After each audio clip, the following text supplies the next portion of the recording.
മല്ലികാസുകുമാരൻ.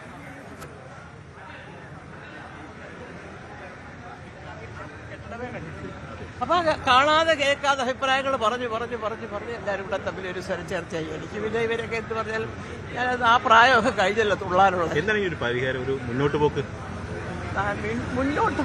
കാര്യങ്ങൾ പഠിച്ച് സംസാരിക്കുന്ന വിവരമുള്ള ഈ എന്താ പറയുക ചലച്ചിത്ര ലോകത്തിനെ പറ്റി ആധികാരികമായിട്ട് നല്ല ഭാഷയിൽ സംസാരിക്കാൻ അറിയാവുന്നവര് ഭരണസമിതി. അങ്ങനെയുള്ള ആരാണ് ഇനിയിപ്പോൾ പെണ്ണുങ്ങൾ വളരെ കുറവാണ്. അല്ല, ആരാ ഒരു പേര് പറഞ്ഞാൽ ആരെയും നയിക്കാൻ പ്രാപ്തരായിട്ടുള്ള ആരും പെണ്ണുങ്ങളില്ല പോലെ ചെറുപ്പക്കാരാണല്ലോ വരേണ്ടത്. അവര് കണ്ടില്ലെന്ന് അതുകൊണ്ട് മക്കൾ ഉൾപ്പെടെ കണ്ടില്ല. ആ മക്കള് ദുബായിൽ ഷൂട്ടിങ്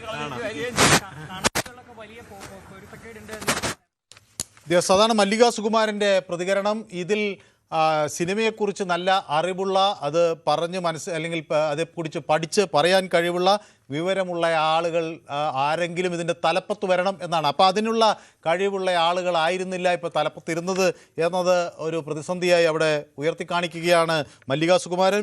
അപ്പോൾ ഇനി അങ്ങനെ സ്ത്രീകളുമില്ല എന്നുകൂടി പറഞ്ഞു വയ്ക്കുന്നു. അപ്പോൾ സ്വാഭാവികമായും ഇനി ആര് എന്ന ചോദ്യത്തിലേക്കാണ് കാര്യങ്ങൾ നീങ്ങുന്നത്. ആര് ഇനി അമ്മയെ നയിക്കും? അതിന് മോഹൻലാൽ തയ്യാറാകുമോ, അതോ ജഗദീഷ് തയ്യാറാകുമോ, അതോ ദേവൻ തയ്യാറാകുമോ? അങ്ങനെ ആര് തയ്യാറാകും എന്ന ചോദ്യം അവിടെ നിലനിൽക്കുകയാണ്. പക്ഷേ ഏതായാലും അമ്മയ്ക്കകത്ത് കാര്യങ്ങൾ ഒട്ടും ശുഭകരമല്ല എന്ന കാര്യം പുറത്തു വന്നിരിക്കുന്നു. ഇത് ഇനിയിപ്പോൾ അഡ്ഹോക് സമിതി തീരുമാനമായിട്ടുണ്ടോ? കുറ്റാരോപിതരാണ് വീണ്ടും സംഘടനയെ പിടിച്ചടക്കുന്നത്. ഇവര് നേതൃത്വം രാജിവെക്കാൻ കാരണം വീണ്ടും കുറ്റാരോപിതരായ കുറച്ച് ആളുകൾ. ഞാൻ പറയട്ടെ, കഴിഞ്ഞ കുറച്ച് കാലങ്ങളായിട്ട് ഒരുപാട് കുറ്റങ്ങൾ നമ്മൾ കേൾക്കുന്നുണ്ട്. മുമ്പിലത്തെ കമ്മിറ്റി, ഇപ്പോഴത്തെ കമ്മിറ്റി. ഇതിൽ ആരൊക്കെയാണ് ആരോപിതരെന്ന് ഞങ്ങൾക്ക് ഒരു അറിവില്ല. ഞങ്ങൾക്ക് ഈ മീഡിയയിൽ നിന്ന് കിട്ടുന്ന ന്യൂസുകളേ ഉള്ളൂ. ഒരു സംഭവം നടന്നാൽ കമ്മിറ്റി അംഗങ്ങൾക്കോ അല്ലെങ്കിൽ അല്ലാത്തവർക്കൊക്കെ ഒരു കത്തയച്ചുകൂടെ ഇവർക്ക്. അപ്പൊ ഞങ്ങളൊരു കൂട്ടായ്മ ഒരു സൊല്യൂഷൻ ഉണ്ടാക്കിയാലേ. അങ്ങനെ ഒരു ഇടപാടില്ല. പരസ്യ പ്രതികരണം നടത്തിയ ചേച്ചിക്ക് ഒരു ഷോക്കോസ് നോട്ടീസ് കിട്ടിയില്ല. മറ്റു പലർക്കും ഷോക്കോസ് നോട്ടീസ് അയച്ചു സംഘടന. ആർക്ക്? മാധ്യമങ്ങളോട് പ്രതികരിച്ച ആൾക്കാർക്കെല്ലാം നമുക്ക് പടവേ വേണ്ട. പിന്നെ എവിടെ പ്രതികരിച്ചാൽ ഞാനിപ്പോ നായികയൊന്നും അല്ലല്ലോ. പേടിക്കേണ്ടവർ അവരൊക്കെയാണ് നായിക. അമ്മ അമ്മായിയമ്മയായിട്ടൊക്കെ ഇപ്പോഴും അഭിനയിക്കണം. വലിയ ആഗ്രഹമുള്ളവരൊക്കെ സൂക്ഷിക്കണം. ഞാൻ ഈ വീട്ടിൽ ഇച്ചിരി തേച്ച് കുളിച്ച് താമസം ചോദിച്ചിരിക്കും. ചേച്ചിക്ക് നേതൃത്വത്തിൽ താല്പര്യമില്ലേ? ചേച്ചിക്ക് നേതൃത്വത്തിൽ വന്നൂടെ? ചേച്ചിക്ക് നേതൃത്വത്തിൽ വന്നൂടെ? നേതൃത്വത്തിലേക്ക് വരുമെന്നുള്ളതാണ്. നേതൃത്വത്തിലേക്ക് വരണ്ടേ? അത്ര എക്സ്പീരിയൻസ്ഡ് ആണ്, എല്ലാവരും ബഹുമാനിക്കുന്ന ആളാണ്.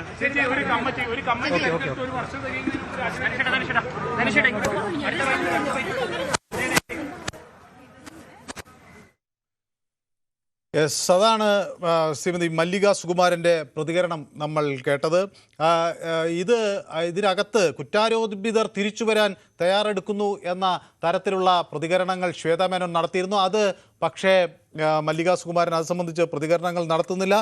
ആർക്ക് എപ്പോൾ എങ്ങനെ ഇനി ഇത് മുന്നോട്ട് കൊണ്ടുപോകാൻ കഴിയും എന്ന ചോദ്യം അവിടെ ബാക്കിയാവുകയും ചെയ്യുകയാണ്. അപ്പോൾ നവമിയാണ് എനിക്ക് അവിടെ നിന്നുള്ള വിവരങ്ങൾ തന്നത്.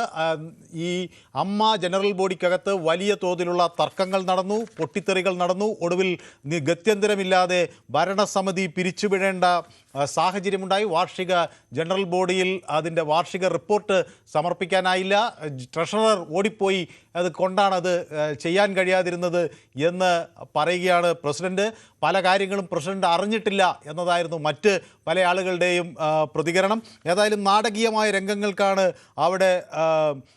അവിടെ നമ്മൾക്ക് സാക്ഷിയാകാൻ കഴിഞ്ഞത്. President Shweta Menon, general secretary Kukku Parameswaran തുടങ്ങി എല്ലാ അംഗങ്ങളും രാജിവെച്ചു. അഡ്ഹോക് കമ്മിറ്റി രൂപീകരിക്കാനുള്ള നടപടികൾ തുടരുകയാണ്.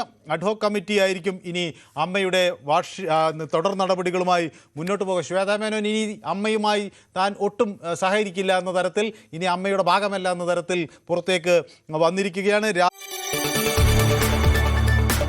കൂടുതൽ വാർത്തകൾക്ക് news 18 Keralam YouTube channel subscribe ചെയ്യുക.